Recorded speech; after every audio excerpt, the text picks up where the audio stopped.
Hey, Coach, I guess now that you're able to comment officially, what kind of player are you getting in Layden Blocker? What are some things that jump out to you about his game?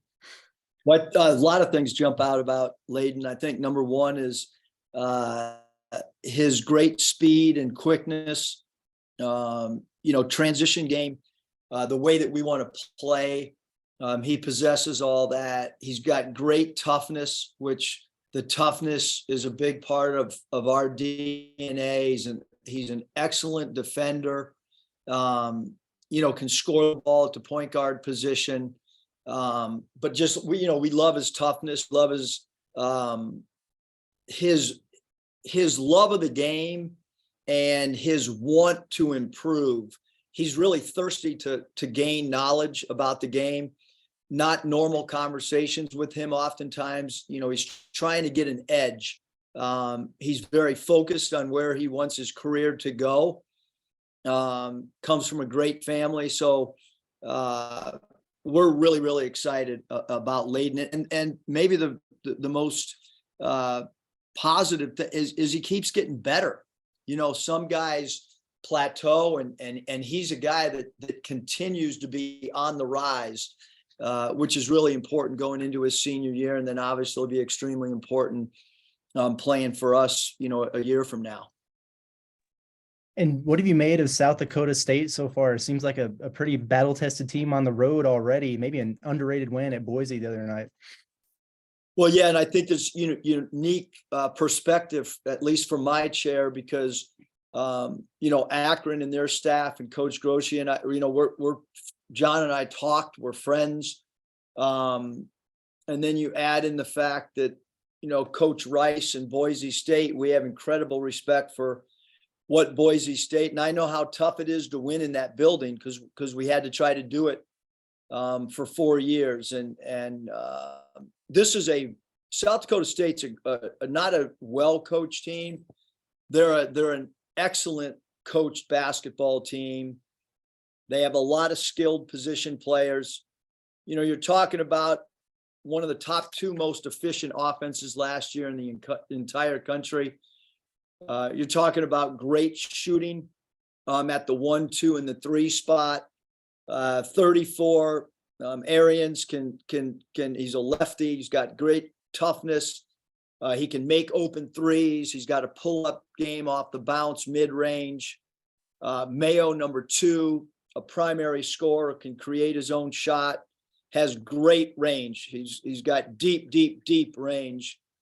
Easily number 30 at the small forward spot, can really shoot the ball. Kyle, number 42, is an excellent freshman. A high-level player. Their staff did a great job of recruiting a player that can be put in a starting lineup and produce early in his career. And then 32, Detlinger is a guy that is off to a great start the first 2 basketball games for them. He was part of the rotation last year, who's now elevated his game as opportunity. And then off the bench, they got 2 really good shooters in number 1, Mims, and number 15. Those guys can really shoot the ball. And then Apple, we're assuming is coming back or close to coming back. Number 13, who's will be one of their best returning players, who has not played in the first 2 games, but it would be anticipated that he would play in our game Wednesday. And then number 11, Moores, plays extremely hard as well at that forward spot for South Dakota State. Bob? Hey, Eric, how you doing? Good, Just wondering, has Nick been able to practice with you guys at all, or what's his status for this game? Yeah, Nick has not. Yep, Nick has not practiced. He's doing some stuff on his own, shooting, rehabbing with with the trainer. So would you anticipate he's out for this game again, or what would you say about that? Well, yeah, he hasn't practiced, Bob. So we're just going to stick to going day by day, and but he has not practiced with us, and he continues to slowly but surely improve, and each day that goes by gets closer to rejoining us in practice, but is not there as of today. How would you say you guys have handled not having him? Because obviously he's a great player, and you guys have had two pretty good wins, it looks like. Guys, how do you think y'all have handled that, and maybe what adjustments have you had to make without him? We had to make a lot of adjustments without Nick because we spent a good portion of our off season developing play packages and roles around him. But I think guys have done an incredible job of, the guys have created an identity through 2 games, a defensive identity, scheme wise, especially defensively. I think that, we're ahead of maybe where we thought we would be defensively, and got to continue to get better from an offensive standpoint. But, we miss Nick for sure, especially offensively, and perimeter shooting. But guys have stepped into different roles. We kind of even saw it develop as the game unfolded in game 2. We did not go into that game thinking that Ricky Council would be handling the ball in middle pick and roll, but that's what the game called for, and that was an adjustment based on how Fordham was defending us. And so, we continue to tinker and add different wrinkles to our sets as we see different defenses, and that'll probably develop all the way, through the first half of our first 15 games. We'll probably still being a group that's tinkering and trying to anticipate what we can see both defensively and offensively. And then South Dakota State, they're playing St. Bonaventure Tuesday night, and I guess they're traveling here Wednesday. They must have really wanted to play you guys. Kind of, what do you think about that, and kind of how'd that come together?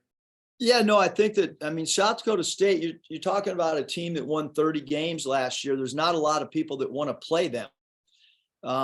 It's hard for us right now to schedule games, and it's hard for South Dakota State to schedule games. And so the dates worked out really well for us. And like last year we saw, Hofstra fly into Little Rock the day of the game. And they didn't charter. We're anticipating South Dakota State will charter and get in the night before the game, but it didn't really affect Hofstra too much because that was probably, a game that we felt they were as ready to play against us as anybody that we played all last season. So, with the shooting that South Dakota State has, if we don't play great, 3-point defense, and they're a much underrated post-up team, they're going to throw the ball inside to 32 Detlinger, and they're going to throw it into 42 Kyle. So, you got 2 dilemmas. You got to guard the 3, and you also have to guard them at the 4-5 spot, interior post defense wise as well. Okay, I might have a couple more, but I'll turn it back to Mike. Thanks, Eric. Thanks, Bob. Scotty? Yeah, Eric, I'm just curious if you could expound maybe on what you saw with Ricky handling the ball. I know we talked about it plenty already, but he had 7 assists, but the first 6 went to a different guy. So I guess he pretty much got everybody involved at some point in the game. Well, we really liked how Ricky read the defense. He knew where his other 4 outlets were. I thought that, especially on the fly, adding 2 guys to the dunker spot, and then having a guy set a pick and roll, your spacing's a little bit unique, to say the least. We did a good job of short rolling and then being playmakers out of that. And then I thought the one guy that we kept in either corner did a good job of staying disciplined and not creeping in. But Ricky is a guy that can get to the rim. He can make mid-range shots. He's a really, really good mid-range shooter. And so I thought he did a great job. 7 assists, a lot of assists, for anybody, but especially unique for somebody that maybe is wired to be, a scorer. Look, Mike would have to tell us. I'm assuming that's his career high from assists as well. And your guys seemed pretty in tune with each other the other night, at least defensively, diving for loose balls, covering for each other. Is that kind of an early sign that there's some chemistry forming with this group? I think there's some really good chemistry. It's interesting whether I talk to Mike Lombardi, a former NFL executive, or I talk to Phil Nevin, who's obviously a manager for the Angel. Some of these guys are not they're not basketball experts, but the big thing I like, hey, you see a theme or identity that our guys are playing with. And I think the last 2 years, when I've asked people that are not necessarily only watching Arkansas, or maybe they're not in the building and they're watching via TV, I think toughness, getting to loose balls, defending for 40 minutes, those are some of the themes that we've heard the last 2 years, and maybe a little bit earlier than prior years. We're starting to hear those descriptions of our team, which is a good sign. And then, hey, we still got a lot of areas we got to get better at. And South Dakota State, they exposed every defense. I mentioned Leon Rice and how well coached Boise State is. And quite frankly, South Dakota State exposed Boise State's defense in a lot of areas.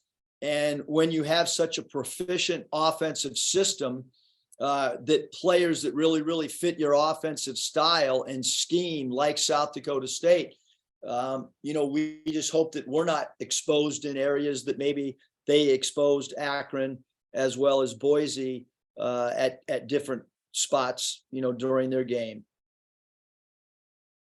Hutch. Yeah, Coach, you mentioned that there's several things y'all got to improve on still. I wonder if there's maybe one or two things at the forefront of your mind as you go into this South Dakota State game before you have the big Maui Invitational next week. Yeah, I think I think we're sharing the ball, but our passing numbers right now have been right around that 150 to 170. So we're about 30 passes to 45 passes short of what the teams were the last 2 years towards the second half of the last 2 years. So we still have time to improve on different people touching the ball. I think that our centers have enough speed that they can get more rim layups or paint dunks in transition. Would like to try to play with a little bit more pace offensively. I think that we walk the ball up the floor times a little bit more than maybe what we would like. And then, like every team in the country, offensive execution can certainly improve, but I think there's probably 300 plus teams that would say that about themselves offensively. And especially when you're talking about, 11 new players, there's going to be, some uncertainty on still gathering where guys like the ball, spacing, go-to plays, late game, need a basket play. All those are still going to develop, not just on Wednesday. I mean, that's going to be a process well into, probably all the way into, late November or excuse me, I should say late December, early January. And you mentioned Jalen Graham after the last game, how he seemed to make a lot of the minutes he got. How did you think he handled, not playing in the first game and going forward? I mean, because this is a guy that had been a really good player over in the Pac-12. Yeah, I mean, I think that there's so much that goes into making decisions on who plays, matchups, how the week of practice is going.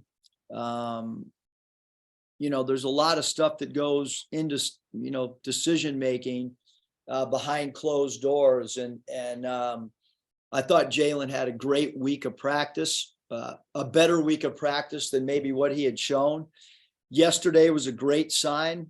There was 3 guys that stayed deep past practice yesterday. He was one of them.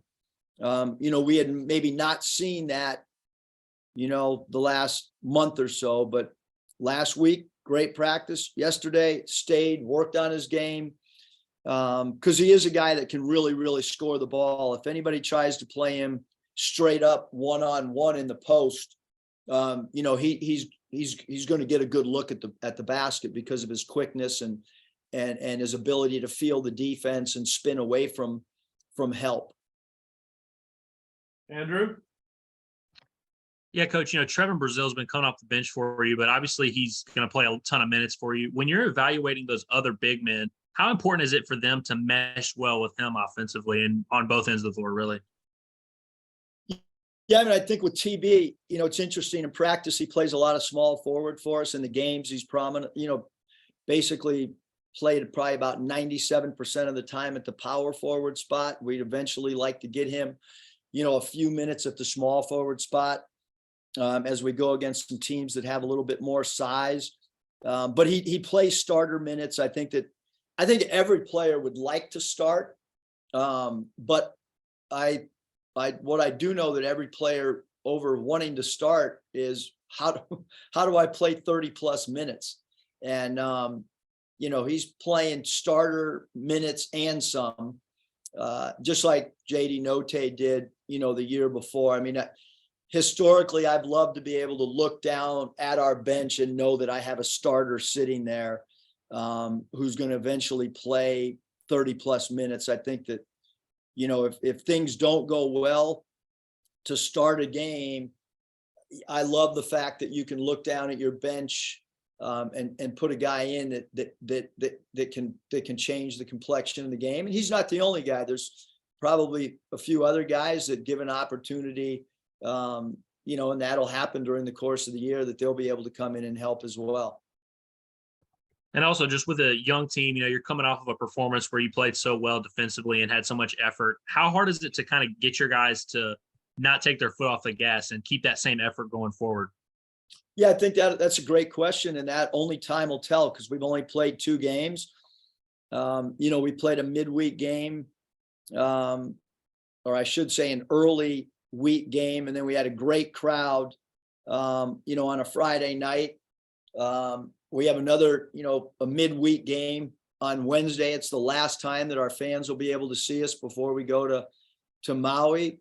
But that's what really good teams and really mature teams do is you play with the same effort and the same focus every single night. And I know from our coaching staff, like South Dakota State, they're going to win 20 to 25 to 30. Like, that's just what they do. And so we've got to have incredible respect for them coming in here and incredible respect for how good they are offensively. And so you need that same type of effort, and it doesn't happen 30 nights. Last year, we didn't play with that effort in Little Rock. And we saw the results. If you don't play with incredible effort, you're going to get the results we got last year when Hofstra beat us, so we've got to have great effort with as many nights as we possibly can over a 30 game regular season sample size. Mason, you still have a question? Yeah, Coach, I just wanted to ask about the other night. Anthony Black had 6 threes. I was curious if going into that game, if you were planning on him shooting all those, or if that was just what the defense was throwing at y'all during the game. Yeah, that's an easy question. That's what the defense threw at us. They elected to live with perimeter shots, with our centers, with Anthony, with Jordan.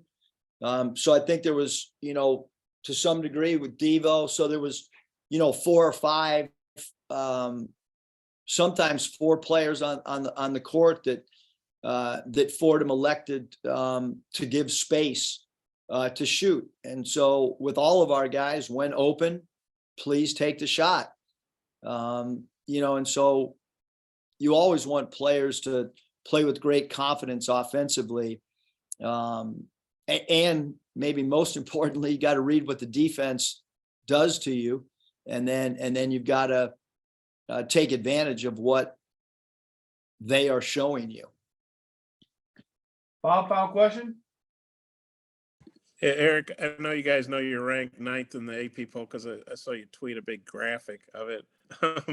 And the Hog Stats, he knows everything. He tweeted or something that this will be the highest ranking Arkansas's had in a home game. I think going back to 95.